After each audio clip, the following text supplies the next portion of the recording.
What are you looking at? Get out of here! Who poops with their pants on? What Go get!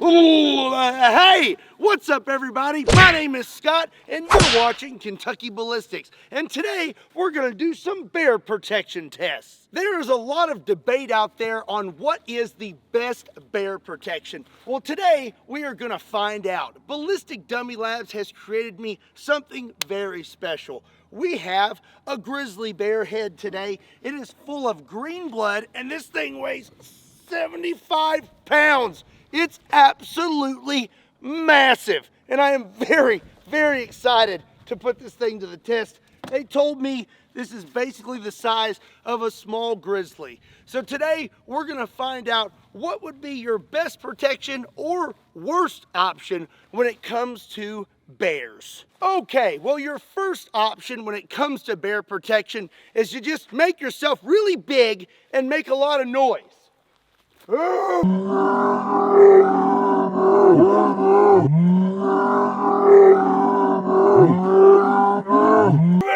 of here, bear! It's not really working. Your next option is to just play dead.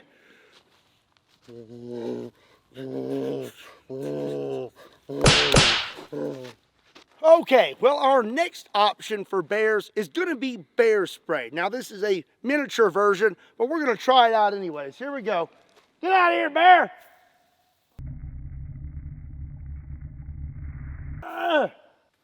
Doesn't seem very effective. Our next option for bear protection, or more so a bear deterrent, is wildlife control ammunition. These are 12 gauge rounds. One of them is a rubber slug, and then we have a double ball round. Go on and get, bear!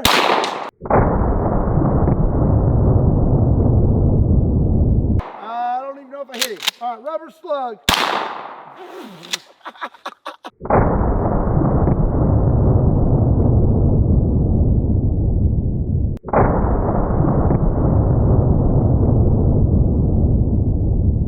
It seems the rubber ball ammunition is not very accurate. I'm not even really sure if I hit our bear, but I did hit him with the rubber slug.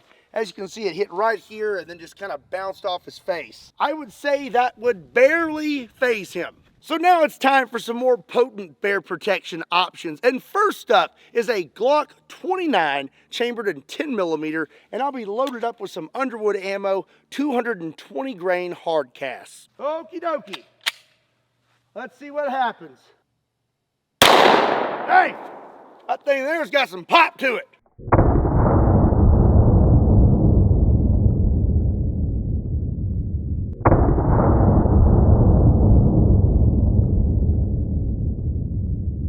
All right, it looks like we hit the bear right in his snout, and it traveled through the skull somewhat. We got some green in there.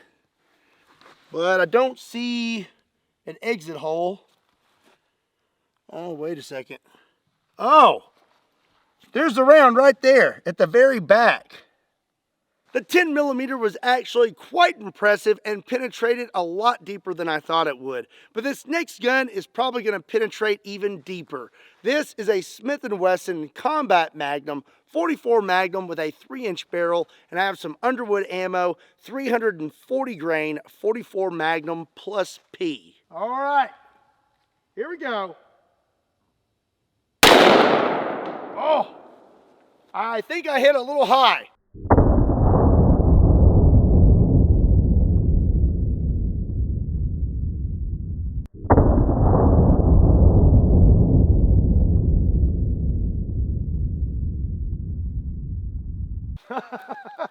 Yeah, I would say so. This combat Magnum seems to be shooting a little high. I was aiming right there, and we hit right here. We skinned the top and busted up the skull pretty good, and then we shot out the back. I'm gonna go ahead and take one more shot with the 44 Magnum and see if I can do any better.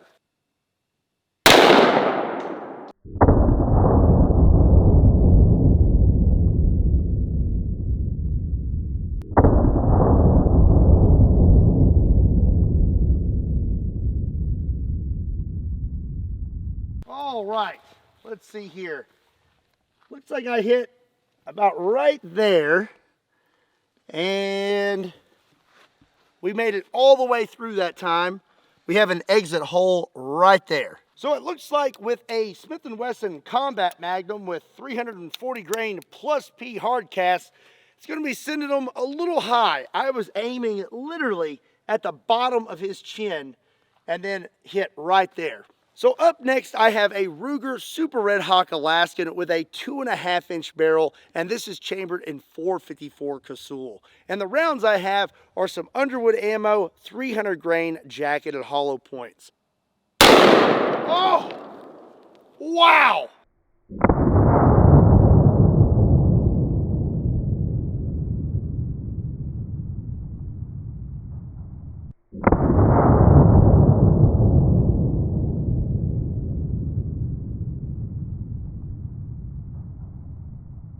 So, you may have noticed that that was a little more eventful than the hard cast. When it comes to bear protection and things like that, hard casts are what most people recommend. And that is because you want something that is going to penetrate deep and not expand. What we were just using was a jacketed hollow point, and that delivered a lot of energy and did a lot of damage, but it did not do much penetration. We do actually have an exit hole right here, but we kind of hit in a spot that was already damaged. I actually did not have any hard cast for the 454 Casull today, but it worked out in our favor because now you get to see the difference between a jacketed hollow point and a hard cast when it comes to something like this. Before we move on to some other large handguns, let's circle back to the 12 gauge shotgun and try out a 1 ounce 12 gauge slug. And if you are enjoying this content and you want to see more content like this, make sure you hit that subscribe button. And if you are already subscribed, make sure you don't miss out on future videos by hitting that bell and turning on all notifications. All right, here we go. Hey!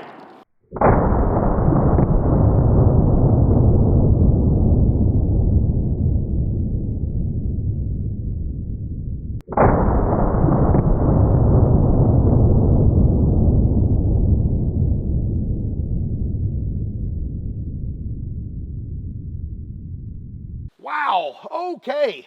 Looks like we hit somewhere in this area here, and I do not see, oh, there it is right there. The slug is right there. That slug did not make it all the way through that bear head, and that thing's already been shot multiple times. So judging from that, I would say you would definitely want more than one round.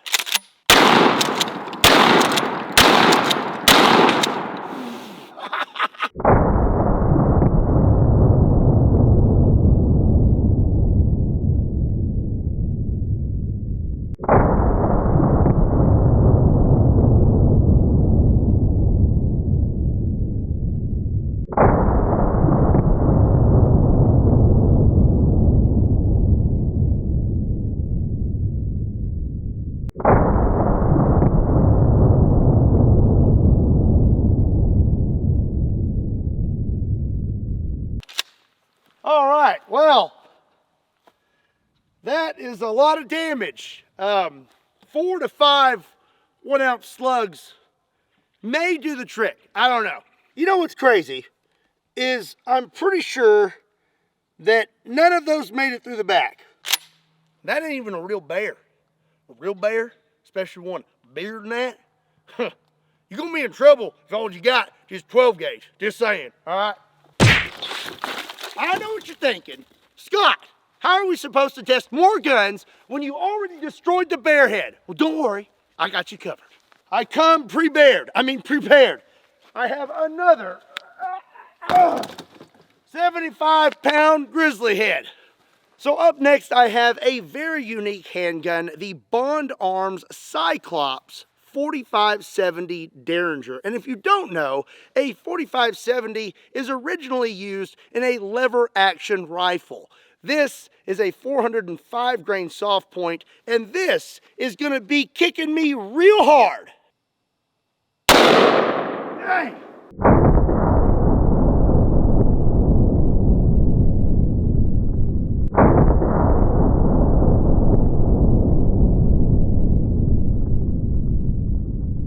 That is so pleasant to shoot. I absolutely love it. We hit right there. Oh, actually right there. And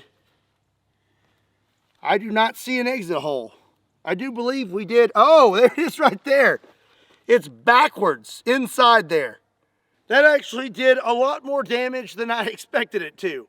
But not only is the bear going to be damaged, but so is your hand. Since we are doing a bear video, I feel like it's appropriate to use an actual bear gun. This is a Smith & Wesson 460 Magnum ES, which stands for Emergency Survival. These actually came in bear kits that come with a whistle, an emergency blanket, all kinds of cool stuff. And then you have this hand cannon, which has a 2 3/4 inch barrel. As you can imagine, she be kicking. Underwood ammo, 360 grain hard cast. Whoa, all right. Let's ride the lightning. Golly!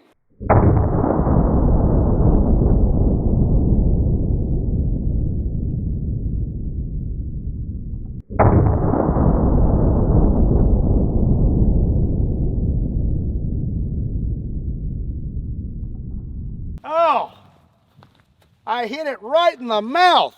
I don't know if Yogi Bear is going to be wanting any more picnic baskets after that one. I don't see an exit hole. Looks like we have a very long wound channel traveling to the very back, but maybe it slipped out the bottom. Nope. I am not seeing an exit hole. Wow, okay, so I hit a little lower that time, more in the snout region, and I think this is a good example of just how tough a bear would actually be. These bones are tough, but not as tough as an actual bear. And that did not make it all the way through this thing, so I don't think it would have made it all the way through a real bear. If I would have hit a little higher, I definitely believe we would have made it all the way through, but this is a great example of why shot placement is key. So not only did Smith & Wesson make an emergency survival bear kit with a 460, they also made one with a 500 Smith & Wesson Magnum. This also has a 2 3/4 inch barrel, and this also be kicking. Underwood ammo, Kentucky Ballistics, 600 grain hard cast. Here we go.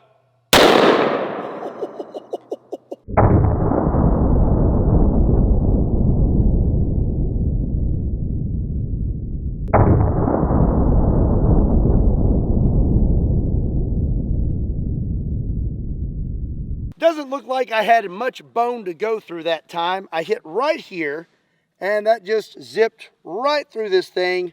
And you can see we have an exit hole right there. Let's go ahead and take one more shot with the 500 Magnum, shall we?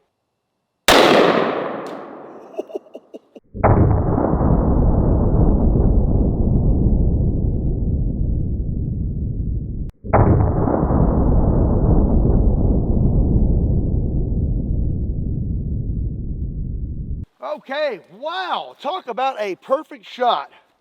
We hit right there, right on the nose, and holy cow, I'm not seeing an exit hole. That is interesting. So this seems quite puzzling to me, so I went ahead and reviewed the slow-mo footage, and it seems that the round did pass completely through. It just went through this same exit hole. You can see here we kind of have these two wound channels converge into one. So it looks like that round took the path of least resistance and just shot out the back through the same hole. So this next firearm I'm going to use, I still have some trust issues with. It is a 500 Bushwhacker. This is basically a 500 Magnum on steroids. We have established that a hard cast can definitely penetrate, but now I want to see some energy transfer. This is a 275 grain Barnes hollow point. Oh, there we go. Oh.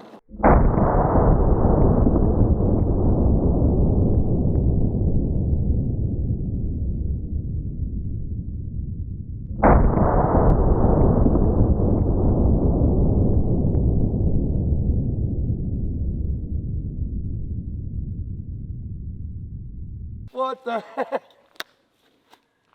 Oh man. All right, we hit right here and then zipped out the side right here. You know what? I think I need to shoot it again.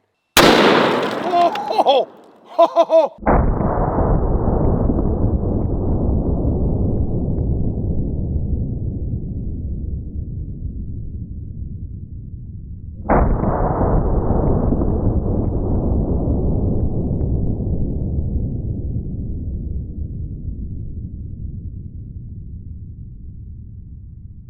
Let's go ahead and give it one more.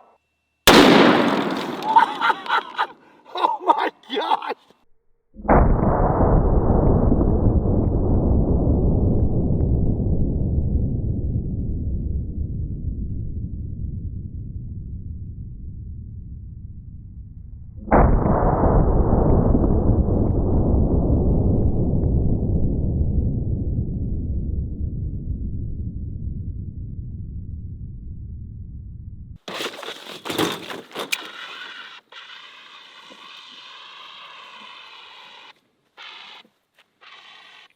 You can never be too careful with bears because only bears can start forest fires. At least that's what I learned growing up.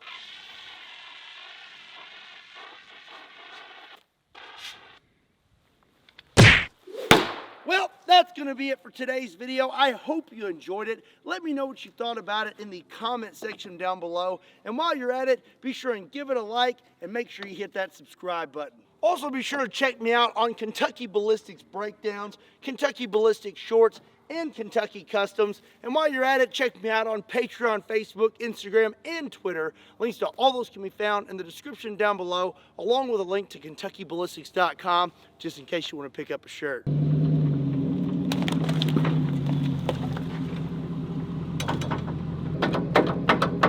And as always, my name is Scott. Thank you so much for watching Kentucky Ballistics. I'll see you next time.